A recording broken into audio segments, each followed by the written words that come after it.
सोनी दीदी तो बारिश में ही घूमे के मन करे सही तो हम बाजारे। हाँ बहुत दिन हो गए गांव का बारिश देखे। गांव का बारिश देखे के आनंद लेके तो ही मन रहा। हाँ अच्छा बारिश में मजा आवत था बहुत ज्यादा। हुआ बचपन याद आवत था। बचपन याद आवत था मायके में ना। हाँ मायका मायका ही रहा था ना सोनी दीदी। ससुराल में कितना आदमी अच्छा फ्री माइंड रहा था, हर चीज का छूट मिलत रहा था, लेकिन जो सुकून नैहरे मिला था उस सुकून ससुराल में मिला था बिल्कुल ना फुआ।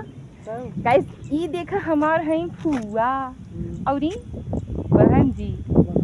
हेलो बोलो। हेलो। और फुआ बाजारे चल के का करबू?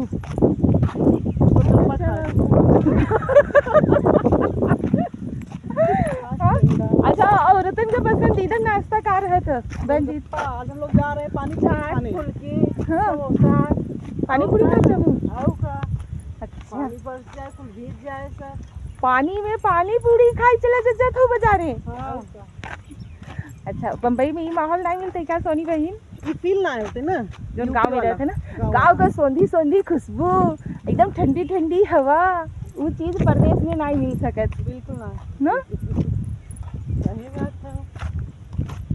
चल जा मौज रहा ना बुआ। देखा हम सब गाँव में मिली बदे रहे था ना, प्रदेश नहीं जाएगी।